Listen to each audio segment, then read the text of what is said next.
Together, we are making giant leaps to end cancer as we know it. During our program, you will hear from NASA Administrator Bill Nelson, Department of Health and Human Services Secretary Javier Becerra, as well as Director of the National Cancer Institute, Dr. Cameron Rathmel, and NASA astronaut Frank Rubio, NASA astronaut Steve Bowen. I'd also like to recognize in the audience with us, Dr. Lisa Carnell, Division Director of NASA's Biological and Physical Sciences Division, Dr. Katrina Jameson, Director of the Sanford Stem Cell Institute, who has pioneered stem cell research in space. And I'd also like to welcome members of the Cancer Moonshot team from our White House Office of Science and Technology Policy. Now I'll turn it over to Administrator Nelson.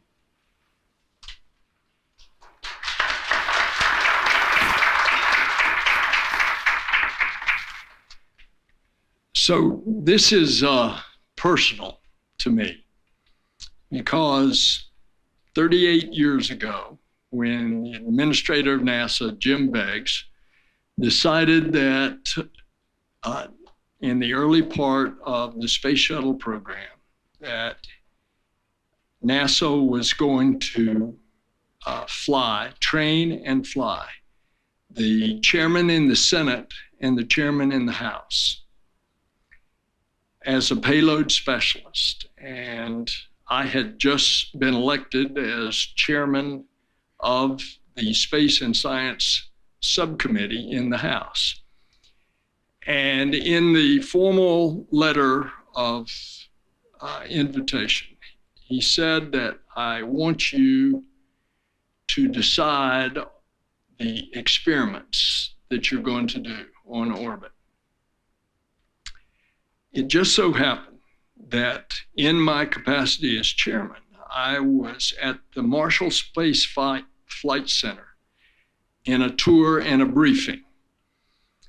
And out of the blue, one of the people said, and by the way, I knew that I was going to fly, but it had not been announced publicly. So out of the blue, this fella is telling me there is this promising experiment down in Birmingham at University of Alabama at Birmingham Medical School on protein crystal growth, but they had not been able to get a crew member to dedicate the time to do the experiment.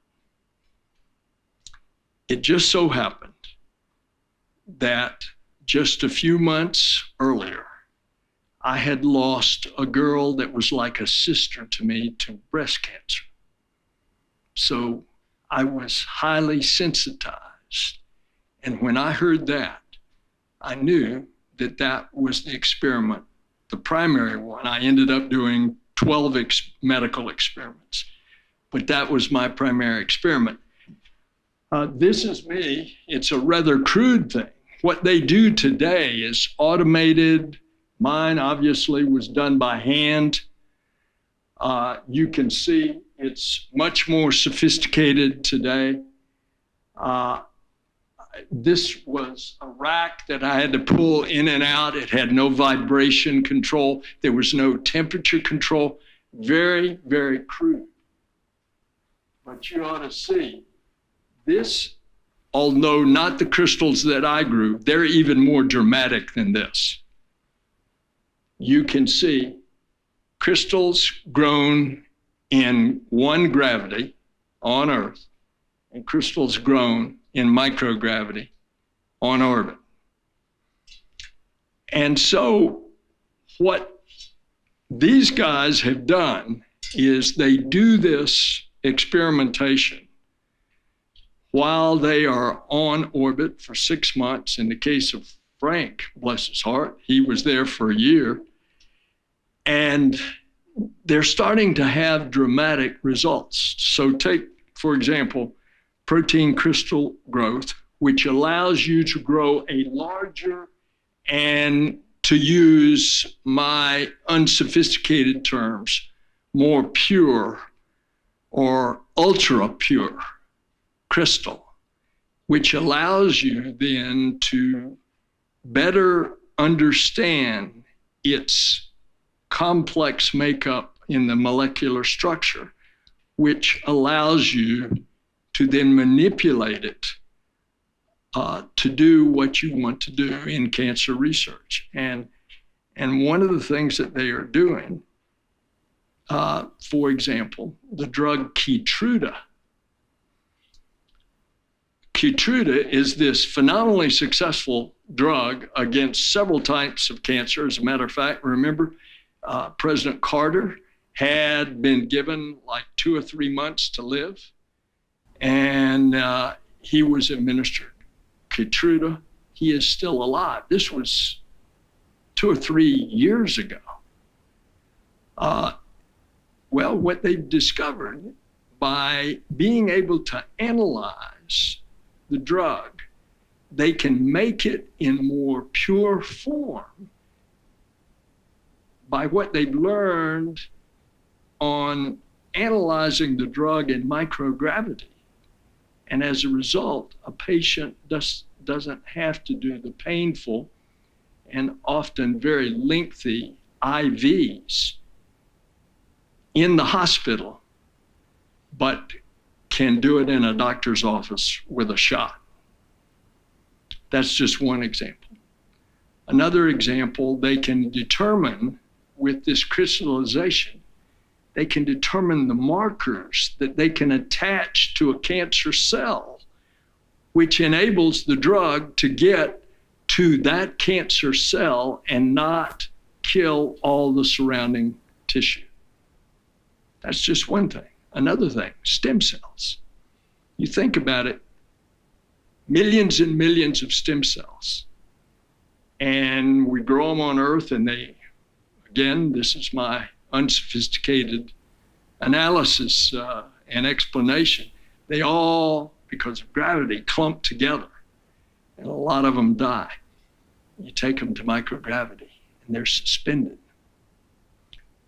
And these organoids that the doctor has been educating the three of us about earlier this morning, they can grow these mini organs, an organoid, and therefore they can experiment in microgravity on a drug's effect on an organ instead of having to do this on the whole organ on Earth. Now, this is just the beginning. So, indeed, we are very privileged at NASA to be a part of the Cancer Moonshot cabinet. And I think because of the work of folks like this, that you're going to see increasingly breakthroughs that are going to very much revolutionize medical advances with regard to cancer. Final thing I'm going to tell you, we lost my friend who was like my sister to breast cancer, but her 2 children are my godchildren. And I am going to be calling them and telling them about these advances in research. Thank you.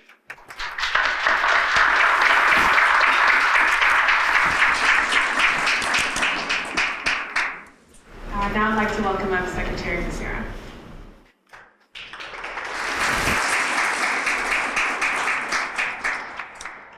Administrator Nelson, great to be with you here with all the team.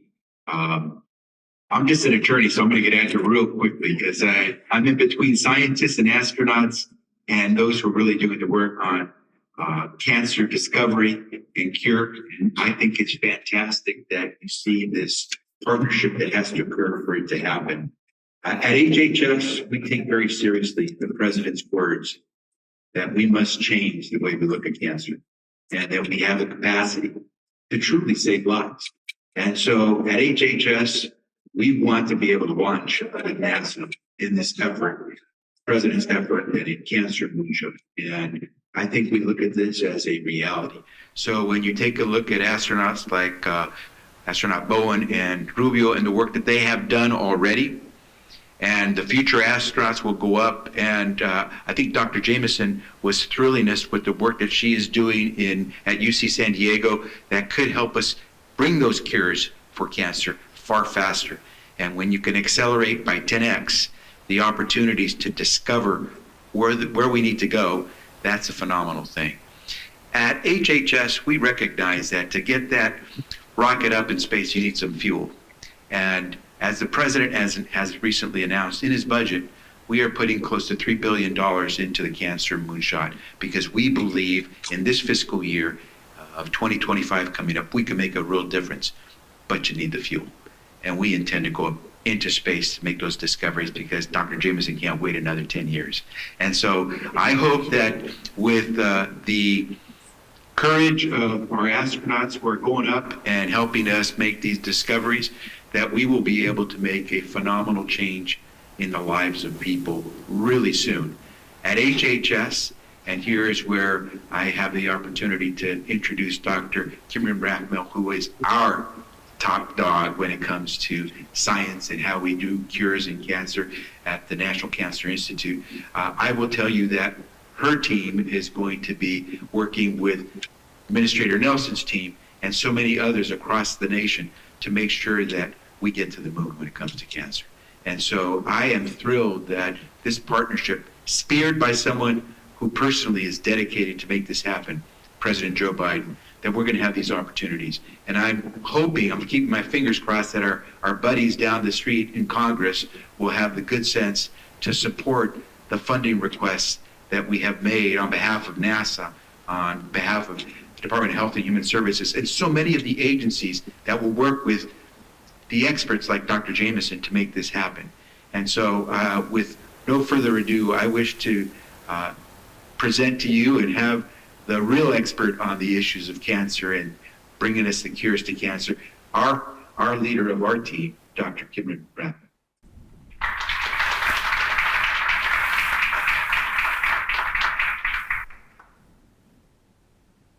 All right, great. Thank you very much. It is a real thrill to be here.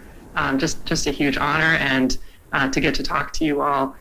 Cancer is a big problem. Everyone knows and has been touched by cancer.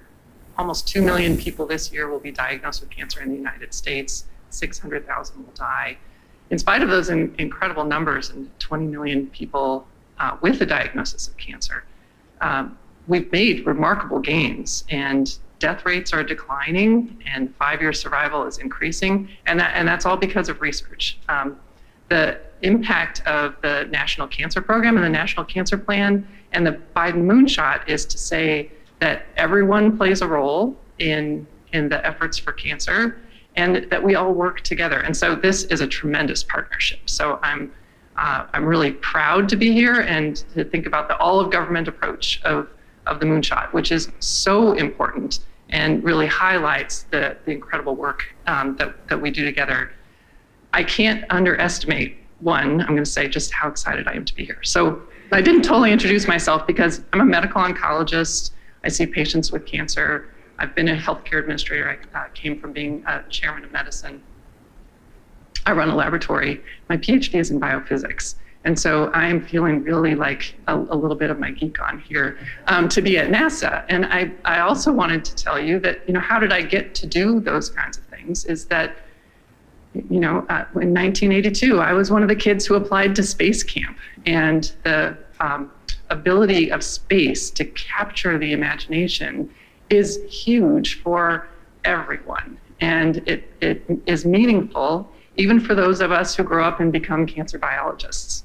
And so, when I was thinking about what the impacts are of the collaborations with NASA, it's tremendous. There are certainly things that are in the technology space. And I thought, sort of immediately of things like the Boltzmann transport equation, I thought of, which is not what we're going to talk about today. But that is, we couldn't treat patients with the linear accelerators that we do in radiation biology every single day without technology that is adapted from what you do in space. We also use the language of space to talk about the frontiers of cancer and the ways that we now look at cancers with increasing granularity down at cellular multicellular and then atomic and molecular levels. And that is literally because of impacts of the space program. But specifically to the kinds of experiments that take place in microgravity, you've heard already some of them, which are making major advances. Dr. Jameson is a huge advocate and a example of how rapid advances can happen. You already heard about taking a drug, so antibodies, and increasingly antibodies are being used to develop our immunotherapies. They're complex, large molecules. More and more drugs are antibody-based. They have to be given as an infusion, as you heard from Administrator Nelson, every month, some of these, for the rest of a patient's life. But if it could be formulated in a way that could be administered as a shot, it would be a game changer. And that is something that can only happen because of the insights that come from microgravity crystallization. So for drug formulation. But just for understanding these molecules, that's where these crystal opportunities really have tremendous advances. You saw the picture of what looks like a prism type crystal. They're very highly ordered, but deep in there is looking at the space of a protein. And proteins interact in multiple different kinds of ways, and getting an insight into where there's a crevice, where a drug can get in, is where having a perfect crystal can really help you. A perfect crystal can also help you understand how a mutation has changed everything and made it so that proteins are interacting in a different way and can give you incredibly different insights. These are proteins that interact very dynamically, and so understanding how a different condition might make them be different, or how it works differently in other ways. So where these crystals help us just understand the processes that we couldn't in any other way. In terms of the drug development, I'll give another example as well. So RAS is the name of a commonly mutated gene, the most commonly mutated gene in solid tumors. One that we've really been focused on for decades, because if you could target RAS, you could impact so many cancers. And it wasn't until we had good crystals that we could see where and how to target RAS that the first drugs came out, which are just coming out this year. So the tremendous advances, I just can't even underestimate. And so I want to thank you all for all of the work that you do. I think we have so much to learn. I'm really looking forward to doing more with the NASA program. I want to thank you all so much, and looking forward to the continued analogies of the frontiers and also how to capture the imagination. So thank you very much.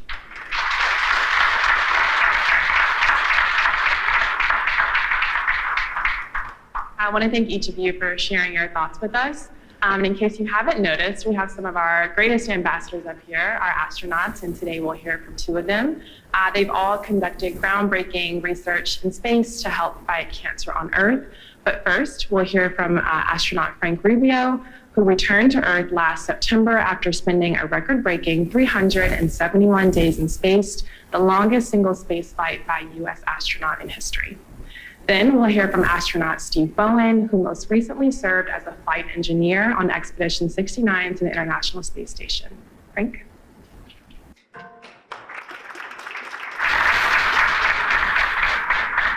All right, thank you very much. Administrator Nelson, Secretary Becerra, Dr. Rathmel, thank you so much. And ma'am, we are all happy to nerd out with you, especially when it comes to science and medicine. I think we were all getting excited just hearing you talk. But what an honor it is to be an ambassador for the NASA team. And I think NASA represents that is symbolic, that when our nation puts our mind to doing hard things, we come together and we absolutely achieve them. And so the fact that, as you all well said, cancer touches all of our lives because we all have loved ones who've been affected by that. And so knowing that NASA is now going to be part of this effort is really an incredible honor. And you know, we not only get to be researchers and scientists, but the reality is we also get to be part of the testing because there is such a unique environment in space, both because of microgravity and radiation, obviously. The equivalent of about 1,000 chest x-rays is what we're exposed to when you're in space for about 6 months. And so for a year, it's probably a little bit more than that. And there's only been, so far, one person who's been up there for a year, but there's been 4 of us who've been up there for close to a year. And I'm confident that many more will spend more time, especially as we endeavor to go back to the moon and onward to Mars. This is something that we absolutely have to do. And so this effort is uniquely personal to all of us as an astronaut corps. And the reality, again, is that it's an honor to represent both NASA and our country. Yes, microgravity and space actually provides a very unique environment where biological processes tend to accelerate. Not only things like cancer cells or stem cells, but actually the aging process, unfortunately for all of us. The things we see like bone density loss, muscle density loss, immunological changes, cardiopulmonary output changes, those all tend to mimic aging. But the beauty of it is what we figured out is that we can reverse a lot of those changes when we come back and by putting the proper measures in place. And so what astronauts used to lose up to 20% of our bone density for long duration flights, now we're losing less than 5%. And it's because of those measures that we've put in place and putting in the work. But ultimately, I think this is a problem that we will absolutely help to solve, and we're honored to be a part of it. So thank you.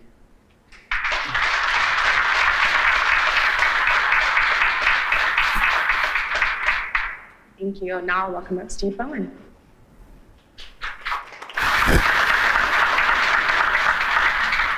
Good morning, everybody. Administrator, Secretary, it's really exciting to be up here today to be a part of the Cancer Moonshot. I kind of have to digress a little bit. This summer, I called a friend of mine on his birthday in July to wish him a happy birthday. Just after Christmas, he had a relapse. And 2 weeks ago, a month ago, I came up to see him and things seemed to be getting better. A week and a half ago, I was here for his funeral. So, this stuff really touches home. The parents, friends, family. It's a real issue, obviously, going forward. And there have been initiatives through the decades and to really focus on cancer and working hard to find those solutions and having the opportunity to do research in space. 38 years seems like a long time because that's basically Woody's age. But that is the incredible thing that we do at NASA. We do this research and it continues. And everything we learn along the way.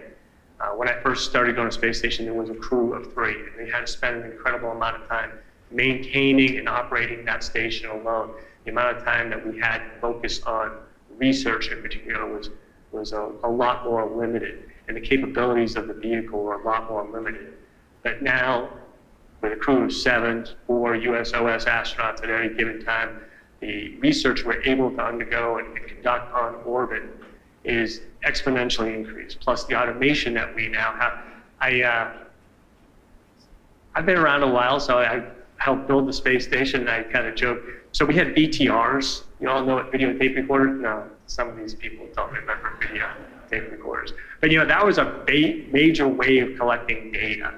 And the ability to get real-time data and real results from space station now is absolutely incredible. It was a Saturday afternoon, and Sultan was working an experiment called Cardinal Heart, and we could all hear the chatter over the comms, and that heart cell started beating, and you could hear the excitement in the primary investigator's words. It was just incredible to be a part of that science and research, and that's something that I don't think everybody gathers. And so I'm going to mention 38 years ago, not to say how long ago that was, but it really tells you that the basic research that we do on space station, in space, that we've been doing for more than 24 years on board space, or more than 23 years on board space station, but really for over half a century in space, the impact that has, and continuing that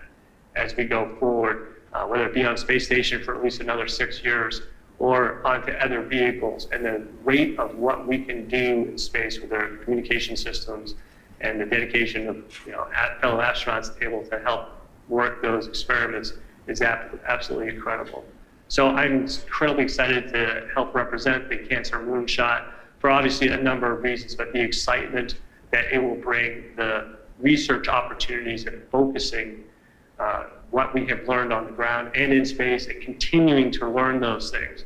It's not going to get lost. It's going to get better. And I want to thank you all very much for your time.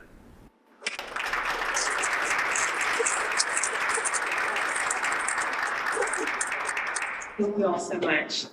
We do have some members of the media in the back of the room, so I'd like to invite our participants up here, and they'll ask you guys a couple of questions. Ask that you please keep your questions related to Cancer Moonshot, given the topic of today's program. He's going to hand you a mic for whoever asks those questions.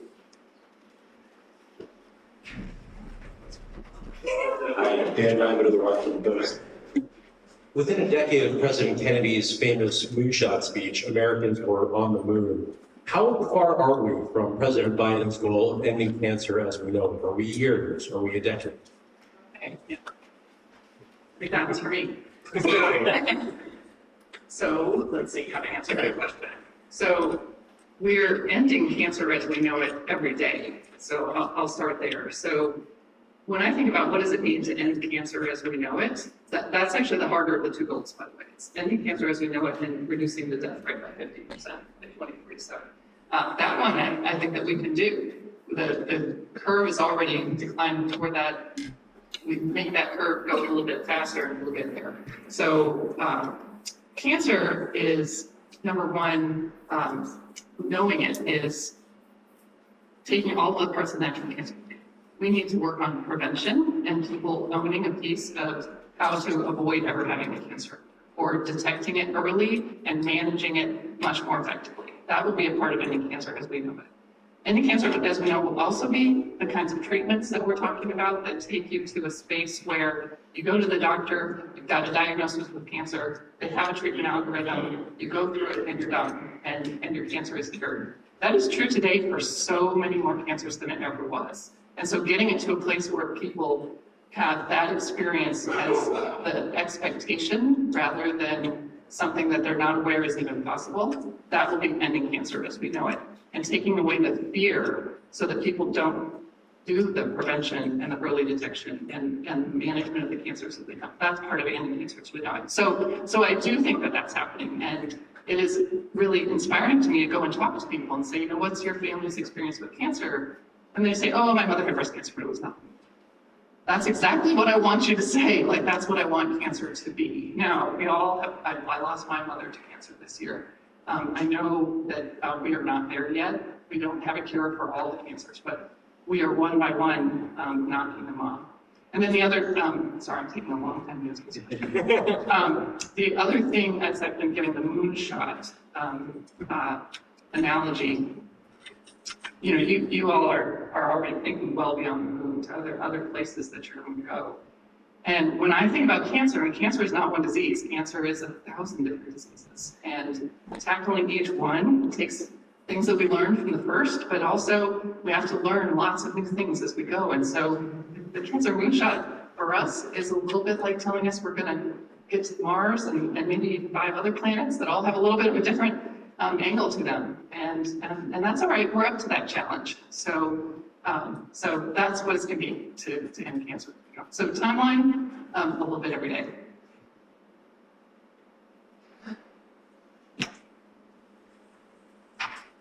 Any other questions?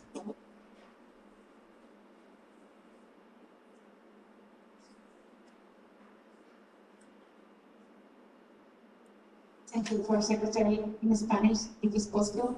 Si nos puede decir cuál es la importancia de esta investigación para nuestra comunidad hispana, que es una de las estadísticas que está siendo afectada. Creo que todos sabemos que en cualquier momento la noticia nos puede llegar que somos nosotros los que tenemos el cáncer y todos queremos saber que hay un modo de salir de ese pésame. Así que lo que hacemos hoy es tratar de ayudar a cualquier persona en este país o en el mundo que necesita un tratamiento. Y ojalá pronto vamos a poder decirle a esa familia que escucha la palabra que alguien en la familia tiene cáncer, tiene cáncer, pero lo podemos curar. Y ahí está lo que importa aquí, es poder curar la esperanza. Y lo que hablamos aquí es de la esperanza.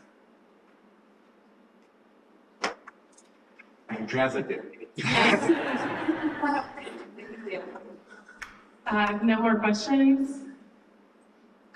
I've never seen the press so tame. Well, I've got to ask. Okay, well. All right, well, if nothing else, I think that's all the time that we have for today. I want to thank you all so much for joining us as we continue to make Moonshot after Moonshot. Thanks so much and have a great day.